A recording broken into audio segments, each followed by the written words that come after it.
வணக்கம். இது தமிழ் குரல். நான் உங்கள் பானு. அதாவது இதுக்கு முன்னாடி ஒரு வீடியோல தான் சொன்னேன். தாவேகா வந்து தொடர்ந்து ஒரு செய்தியை அப்படியே பரவ விட்டு கடைசியில ஒன் ஃபைன் டே இங்க பாருங்க, நீங்க இந்த பரவிட்டு இருந்தது பொய்யெல்லாம் கிடையாது, உண்மை அப்படின்ற மாதிரி போட்டு உடைப்பாங்க அப்படின்னு.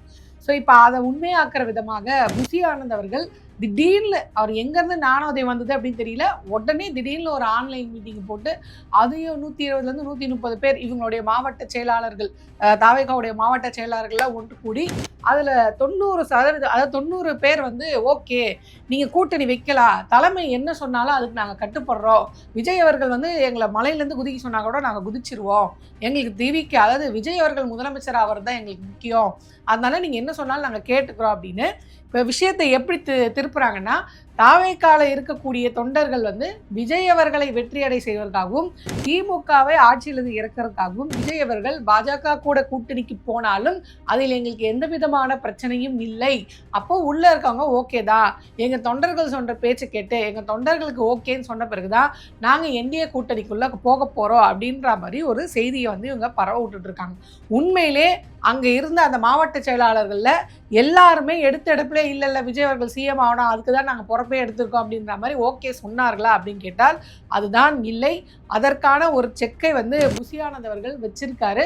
அது நம்மளால செஞ்சு முடிக்க முடியாது, நம்மளுக்கு வேண்டாம், இருக்கிறதையும் உள்ளதையும் இழந்துட்டு இந்த கட்சிக்காக நம்ம நடுத்தருக்கு வந்து நிற்க முடியாது, ஸோ இவங்க எக்கேடுனா கெட்டு போட்டோம், வந்தா மழை போனா அப்படின்ற மாதிரி, சரி நீங்கள் கூட்டணியிலே போய் நில்லுங்க, அவங்க செலவு பண்ணுவாங்க, நம்ம ஜெயிக்க போகிறோம், தோத்தா நம்ம கையிலேருந்து 10 பைசா செலவாக போகிறதில்ல அப்படின்ற நினப்பில் தான் ஓகே சொன்னதாக சொல்லப்படுறாங்க. அப்படி என்ன செக்கை வந்து புசி ஆனந்த் அவர்கள் வச்சாரு அப்படின்றத நம்ம பார்ப்போம். அதுவும் இந்த நியூஸ் வந்து தமிழ்நாடு லெவலில் இல்லை, இந்தியன் எக்ஸ்பிரஸ் அதாவது நேஷனல் லெவலில் இந்த நியூஸ் வந்து பேசு பொருளாகியிருக்கு. அதாவது என்ன விஷயம் அப்படின்னு பார்த்தீங்கன்னா, ஏற்கனவே 234 தொகுதிகளுக்கும் வேட்பாளரை கண்டுபிடிக்கிறது அப்படின்றது தாவேகாக்கு ஒரு பெரும்பாடாக இருக்கிறது. அது மட்டும் இல்லாமல் இப்போ ரீசெண்டாக விஜய் அவர்கள் வந்து இந்த யாரெல்லாம் நாமினேஷன் கொடுத்தாங்களோ அவங்களெல்லாம் கூப்பிட்டு நேரடியாக இன்டர்வியூ பண்ணி அதில் 60 பேரை மட்டும் தான் இப்போ செலக்ட் பண்ணியிருக்காரு. ஸோ இவர் ஏன் 60 பேரை மட்டும் செலக்ட் பண்ணார்? தேர்தல் நெருங்கிட்டு இருக்கு, இந்நேரம் நீங்கள் வந்து அடுத்தடுத்து அந்த ப்ராசஸ் பண்ணணும், அப்படி பண்ணாமல் இவர் 60 பேரை மட்டும் செலக்ட் பண்ணி வச்சிருக்க வேண்டிய காரணம் என்ன? அப்போது இவர் கூட்டணிக்கு போக போகிறாரு, அந்த கூட்டணியில் இவருக்கு 60 சீட்டு ஒதுக்குவாங்க அப்படின்னு இவங்களை நம்ப வச்சுருக்காங்க யாரோ பயங்கரமாக. 60 சீட்டு வந்து பாஜகக்கே எடப்பாடி அவர்கள் வந்து 25ன்னு சொல்லிட்டு இருக்காரு, ஆனால் விஜய் அவர்கள் போனோடனே 60 சீட்டு கொடுத்துருவாங்களா, அதனால் இவர் வந்து 60 பேரை வந்து ஃபைனலைஸ் பண்ணி வச்சுருக்காரு. ஸோ இது வந்து அவர் கூட்டணிக்கு போகிறதுக்கான காரணம். இல்லைனா இவர் 234 தொகுதிக்கும் அடுத்தடுத்து வேட்பாளர்களை நிற்க வச்சிருக்கலாமே அப்படின்ற கேள்வி வந்து கேட்கப்படுது. விஷயம் என்னன்னா, அவங்களுக்கு அந்த 234 தொகுதிக்கும் வேட்பாளர்கள் கிடைக்கவில்லை.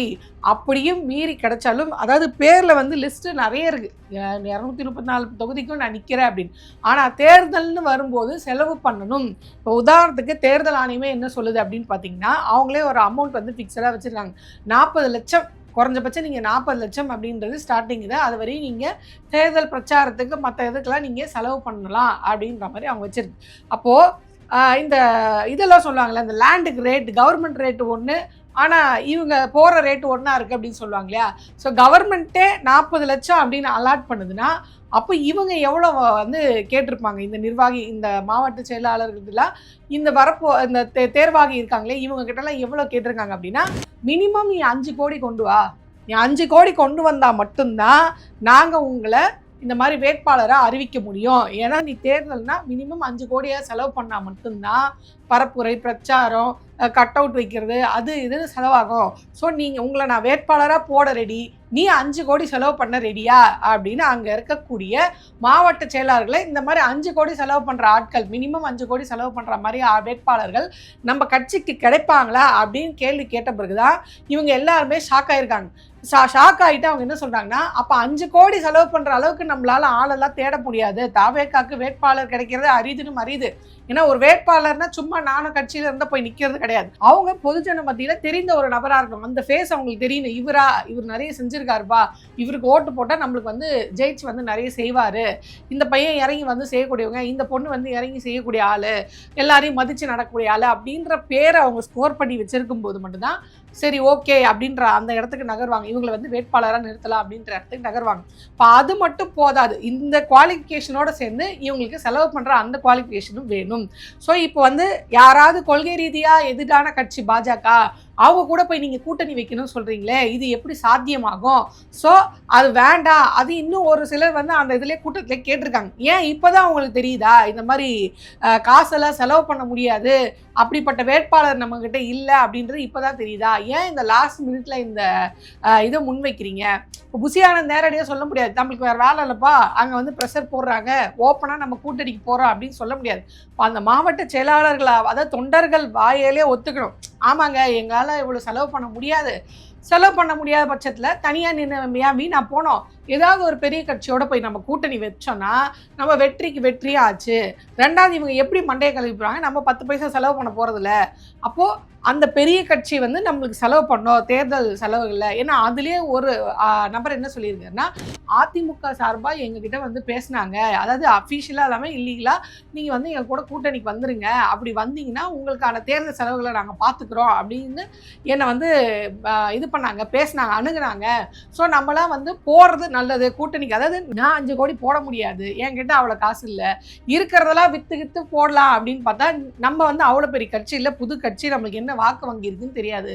ஸோ அதனால நம்மளுக்கு வந்து தொகுதியும் கொடுத்து துணை முதலமைச்சர் பதவியும் கொடுத்து அது மட்டும் இல்லாமல் தேர்தலுக்கு செலவு பண்ண காசும் கொடுக்குறாங்கன்னா அந்த கட்சியோட போய் சேர்றது நமக்கு நல்லது.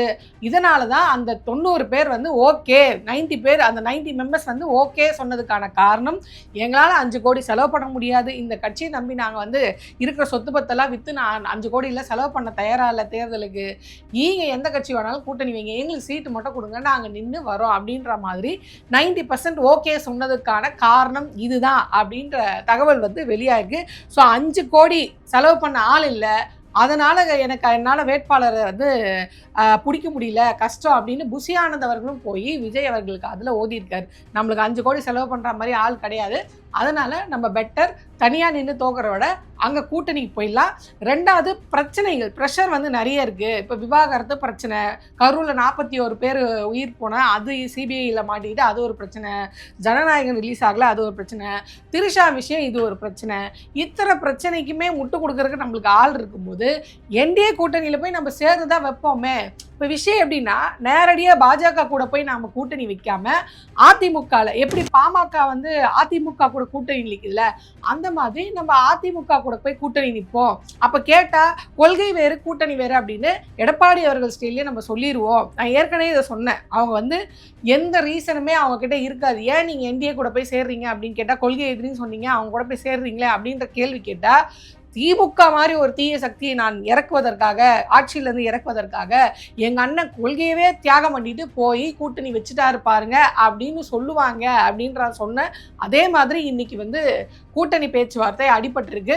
ஸோ இப்போ இவ்வளோ நாள் விஜய் அவர்கள் கூட்டணிக்கு வருவாரா அப்படின்னு எதிர்பார்த்து கொண்டிருந்த எடப்பாடி அவர்களுக்கு விஜய் அவர்கள் இந்த முறை இவ்வளோ நடந்து முடிஞ்ச பிறகு நீ இப்போ கூட்டணிக்கு வர்றது அப்படின்றது எனக்கு விருப்பம் இல்லை அப்படின்ற மாதிரி தான் அவர் ரியாக்ஷன் இருக்குது.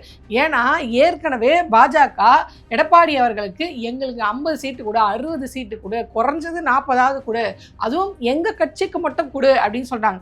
இப்போதைய தேதியில் அதிமுகவில் யார் யாரெல்லாம் கூட்டணி இருக்காங்க அப்படின்னு நம்ம பார்த்தோம் அப்படின்னா, அதிமுக, பாஜக, பாமக, இவர் டிடிவி அவர்களுடைய அமமுக, தமிழ்நாடு மாநில காங்கிரஸ் இருக்கு, புரட்சி பாரதம், புதிய நீதி கட்சி, இந்திய மூவேந்தர் முன்னணி கட்சி, தமிழக மக்கள் முன்னேற்ற கட்சி, இப்படின்னு இத்தனை கட்சிகள் இருக்கு. இருக்கிற 1 ரூபாய் 2 ரூபாய் கட்சி எல்லாத்தையும் உள்ள சேர்த்து வச்சுட்டு நாங்கள் பெரிய கூட்டணி அப்படின்னு சொல்லிட்டு இருக்காரு இல்லையா.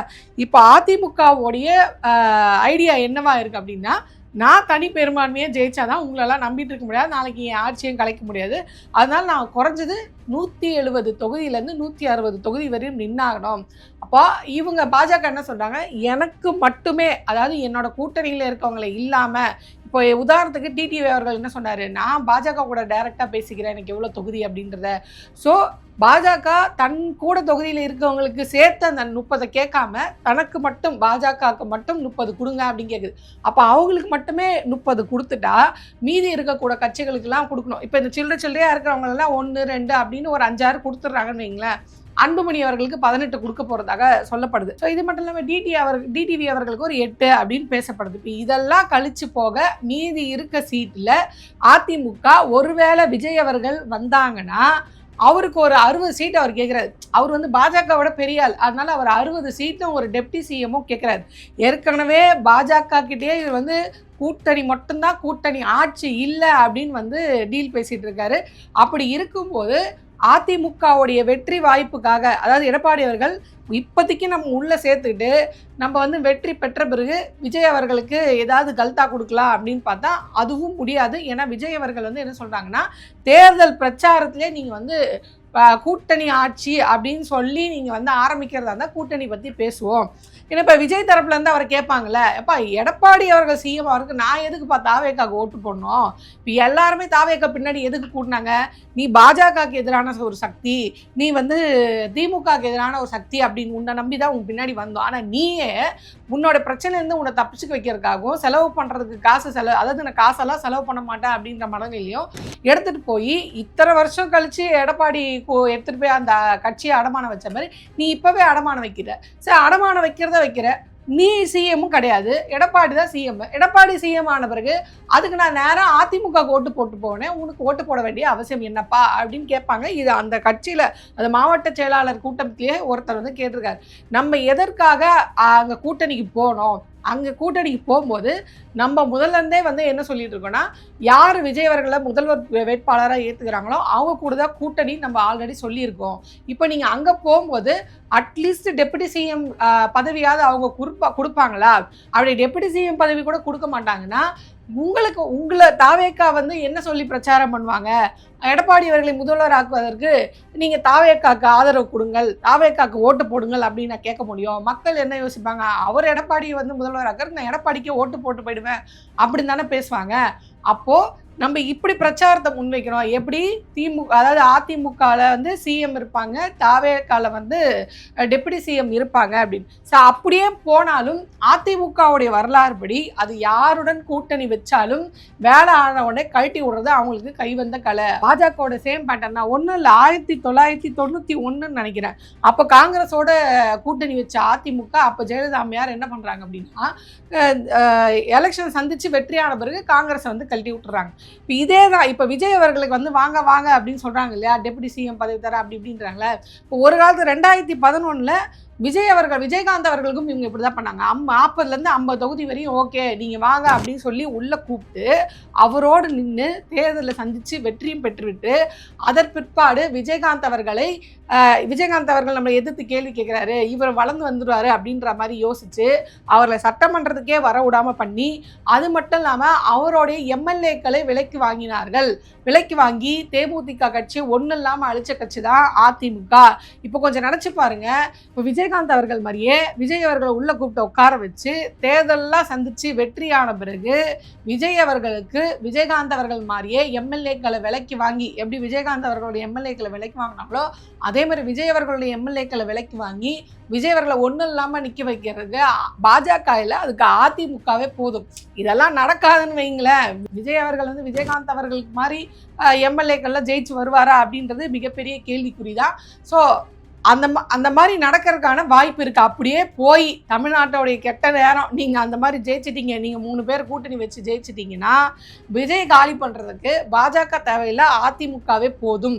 ஸோ எடப்பாடி அவர்களுக்கு இன்னொரு பெரிய வருத்தம் என்னென்னா, இவர் உள்ளே வந்து இவங்க 2 பேர் சேர்ந்து நம்மளை கபலீகரம் பண்ணிட்டாங்கன்னா என்ன பண்ணுறது, யார் விஜயும் பாஜகவும் ஒன்று சேர்ந்து எடப்பாடி அதாவது அதிமுகவை காலி பண்ணிட்டா என்ன பண்ணுறது. ஏன்னா எம்எல்ஏக்களை விலைக்கு வாங்குறது உங்கள் ஸ்டைல் மட்டும் இல்லை, எங்கள் ஸ்டைல் இப்போ வரையும் நாங்கள் அதுதான் பண்ணிகிட்டு இருக்கோம் அப்படின்றது பாஜகவுடைய இது நீங்கள் பின்தொடர்ற எல்லாருக்குமே தெரியும்.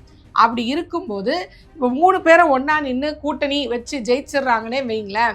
இப்போ எடப்பாடியோடைய நிலைமை அப்படின்றது தொங்கலாக தான் இருக்கும். அவர் சத்தியமாக தனி பெரும்பான்மையே வரமாட்டார். விஜய் அவர்களுக்கு 60, 40ன்னு போகும்போது ஆல்ரெடி பாஜகவுக்கு 40, 30ன்னு போய் இதெல்லாம் போய் மீதி இருக்கிறதுல 60 இல்லை 40 அப்படின்னு விஜய்க்கு ஒதுக்கும் போதே அதிமுகவுடைய தனி பெரும்பான்மை அப்படின்ற அந்த கனவு டமால். அப்போ அப்படி இருக்கும்போது அதிமுக அப்படின்றது தன்னை சார்ந்தே இருக்க வேண்டும் அப்படின்ற நிலைமைக்கு அதை கொண்டு போய் அமித்ஷா அவர்கள் நிறுத்துவார். ஸோ நான் எப்போ நினச்சாலும் உன்னோட எம்எல்ஏக்களை, அதாவது விஜய் அவர்களை, கூட்டணியில் இருக்கவங்களே என்கிட்ட விலைக்கு வாங்கி உன்னை காலி பண்ண முடியும். எவ்வளோ அழகாக நிதிஷை காலி பண்ணாங்க பார்த்தீங்களா பீகாரில். ஒன்று சேர்த்து தேர்தலில் சந்திச்சுட்டு அதுக்கப்புறம் நீயா போறியா இல்லை நானா கழுத்து பிடிச்சி வெளியே தள்ளவா அப்படின்ற மாதிரி நிதிஷ் அவர்களை சிஎம் பதவியை பிடுங்கி அவரை வந்து நான் சென்ட்ரல் கவர்மெண்ட் வேலையை பார்க்க போகிறேன் அப்படின்ற மாதிரி அந்த அரசியலை பார்க்குறேன்னு சொல்லி அவரை அங்கேருந்து மரியாதையை வழி அனுப்பி வச்சாங்களே. ஸோ அந்த மாதிரியான மரியாதை கூட எடப்பாடி அவர்களுக்கு கொடுக்கப்படாது. அவரை ஒன்றும் இல்லாமல் காலி பண்ணுறதுக்கான வேலையை ஈஸியாக விஜய் அவர்களை கைக்குள்ளே போட்டுட்டு பாஜக செய்யும். இந்த ஃபைலுக்கே பயந்து விஜய் அவர்கள் உள்ளே போய், அதாவது மக்கள் காரி துப்ப மாட்டாங்களா, தொண்டர்கள் எப்படி வந்து ஃபேஸ் பண்ணுவாங்க? இப்போ நீங்கள் வந்து என்ன சொன்னீங்க, விஜய் வந்து அதை பண்ணுவார் இதை பண்ணுவார், அவர் பாஜக வந்து எதிர்த்து நிற்கிறாரு அப்படின்னு சொல்லி நீங்கள் வந்து இவ்வளோ தூரம் பிரச்சாரம் பண்ண பிறகு அவசரமாக நீங்கள் வந்து அவர் டெல்லிக்கு போகிறாருன்னா அதுக்கு முந்தின நாளே நீங்கள் வந்து ஒரு கூட்டம் போடுறீங்க. அந்த கூட்டத்தில் கூட்டணி குறித்து நீங்கள் விவாதம் பண்ணுறீங்க அப்படின்னா உங்கள் கூட நீங்கள் யார் கூட கூட்டணி வைக்க போகிறீங்க? இருக்க கட்சியெல்லாம் திமுக கூட போய் சேர்ந்து போச்சு. இனி இருக்கக்கூடிய பெரிய கட்சினா அப்போ சசிகலா கூட கூட்டணி வைக்கிறதுக்கா நீங்கள் வந்து பேசிகிட்டு இருக்கீங்க அப்படின்ற மாதிரி ஒரு கேள்வி இருக்குது. ஸோ சசிகலா அவர்கள் கூட கூட்டணி வைக்கிறதுக்கு நீங்கள் இவ்வளோ தூரம் அவசரமாக மாவட்ட செயலாளர்களை கூட்டணி குறித்தான விவாதங்கள் நீங்கள் ஆன்லைனில் பண்ணியிருக்க வேண்டிய அவசியம் இல்லை. அப்போது நான் வந்து மக்கள் கருத்தை வந்து கேட்குறேன், அதாவது தொண்டர்களோட கருத்தை நான் கேட்குறேன், அவங்க கருத்தை கேட்டுட்டு தான் நான் இந்த முடிவு எடுக்கிறேன். எப்படி தேமுதிகவில் வந்து அந்த பெட்டிலாம் வச்சு நீங்கள் யாரோட கூட்டணி அந்த அம்மா ஆல்ரெடி டிசைட் பண்ணியிருப்பாங்க யார் எம்பி சீட்டோ அவங்க கூட கூட்டணின்னு. ஆனால் இங்கே வந்து என்னோட தொண்டர்கள் யார் விரும்புகிறாங்களோ அவங்க கூட தான் நான் கூட்டணி வைக்கிறேன் அப்படின்ற மாதிரி ஒரு ஸ்ட்ராட்டஜி ப்ளே பண்ணாங்களே. இப்போ அதே ஸ்ட்ராட்டஜி இவங்க ஆன்லைனில், ஏன்னா இவங்க அரசியல் பண்ணுறதுலேருந்து எல்லாமே ஆன்லைன் தான். இப்போ ஆன்லைனில் இவங்க ஒரு லிங்க் அனுப்பி அந்த லிங்கில் நீங்கள் ஆம் என்றால் டிக் போடவும், இல்லை என்றால் தப்பு போடவும் அப்படின்ற மாதிரி ஒரு விஷயத்தை பரப்பிட்டு இருக்காங்க. ஸோ இப்போ சசிகலா அவர்கள் கூடயோ இல்லை ராமதாஸ் அவர்கள் கூடயோ இவங்க கூட்டணி வைக்கிற மாதிரி இருந்தால் அதற்கு இவ்வளோ தூரம் பதட்டப்படுறதோ கருத்து கணிப்பு கேட்குற மாதிரியான வேலைகளோ அவங்க செஞ்சிருக்க மாட்டார்கள். அவங்க இந்த மாதிரி ஒரு இதை வச்சு இவங்க செய்கிறாங்க அப்படின்னா, எப்பா நான் தனியாக நிற்கிறேன் ஆனால் ஒரு தொகுதிக்கு 5 கோடி செலவு பண்ணுற மாதிரி ஒரு கேண்டிடேட்டை கூட்டிகிட்டு வா அப்படின்னு சொல்கிறது இல்லைங்க. நம்ம கட்சிக்கு ஆள் கிடைக்கிறதே பெரிய விஷயம். அதில் ஒரு தொகுதிக்கு 5 கோடி செலவு பண்ணுற அளவுக்கு ஆள் சேர்க்கிறது ரொம்ப கஷ்டம். இதுக்கு நீங்கள் அப்படி இது பண்ண வேணா, நீங்கள் கூட்டணிக்கே போய் எப்படியே கெட்டு நாசமாக போங்க அப்படின்ற இடத்துக்கு அவங்கள வந்து கொண்டு வந்து நிறுத்தியாச்சு. ஏதோ ஒரு நிர்பந்தத்தின் பேரில் தான் அந்த 120ல் 90 பேர் சொல்கிறேன், இந்த 90 பேரும் ஒத்துக்கிட்டது அப்படின்றது விஜய் அவர்களை வெற்றி பெறணும் அப்படிங்கிறாங்களே. எங்களால் அவ்வளோ செலவு பண்ணுற மாதிரி ஆளை கூட்டிகிட்டு வர முடியாது அப்படின்றதுனால தான். ஆனால் இப்போ கருத்து என்னவா பரப்பப்படும்னா, இல்லை எங்கள் தொண்டர்களே வந்து என்டிஏ கூட்டணிக்கு போகிறதுல பெரிய பிரச்சனை இல்லை, தலைவருக்காக புள்ளையே செத்தாலும் பரவாயில்லன்னு சொல்றவங்க கூட்டணி ஒரு விஷயமா, அவங்களுக்கு தான் கொள்கைனா எத்தனை கிலோன்னு கேட்பாங்க, கொள்கைனா என்ன தெரியாது.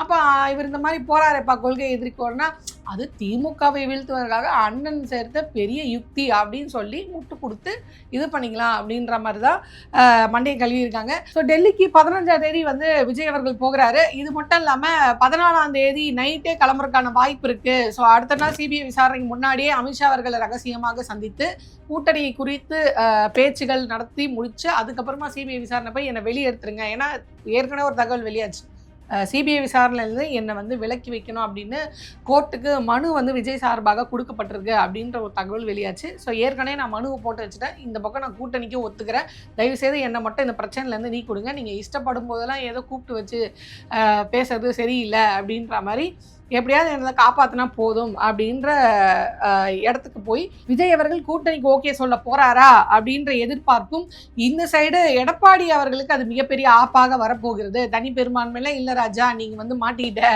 நீ இப்போ இதுலேருந்து தப்பிக்கணும்னா எனக்கு தெரிஞ்ச எடப்பாடி அவர்களுக்கு ஒரே ஒரு ஆப்ஷன் தான் இருக்குது, பாஜகவை எதிர்த்துட்டு எடப்பாடி அவர்களும் விஜய் அவர்களும் ஒன்றாக கை கோர்த்து தேர்தலை சந்திச்சா அது உண்மையிலே மிகப்பெரிய ஒரு மாற்றத்தை இந்த தேர்தல் களத்தில் கொண்டு வரும். ஆனால் அந்த தைரியம் எடப்பாடி அவர்களுக்கும் இல்லை, விஜய் அவர்களுக்கும் இல்லை. அதுதான் பாஜகவுடைய வெற்றியாக இருக்கிறது. ஸோ இது எப்படி போக போகுது, இதை எப்படி தாவேகாவுடைய தொண்டர்கள், பாஜகவை எதிரி அவர் தான், இவர் புதுசாக ஒரு தமிழ்நாட்டை கொண்டு வைக்க போகிறாரு. எப்படி மோடி சொன்னார்ல, புது இந்தியாவை நான் பிறக்க வைக்க போகிறேன் அப்படின்னு, அவர் புது தமிழ்நாட்டை நான் தான் வந்து பெத்தெடுக்க போகிறேன் அப்படின்ற மாதிரி விஜய் பேசினார் இல்லையா.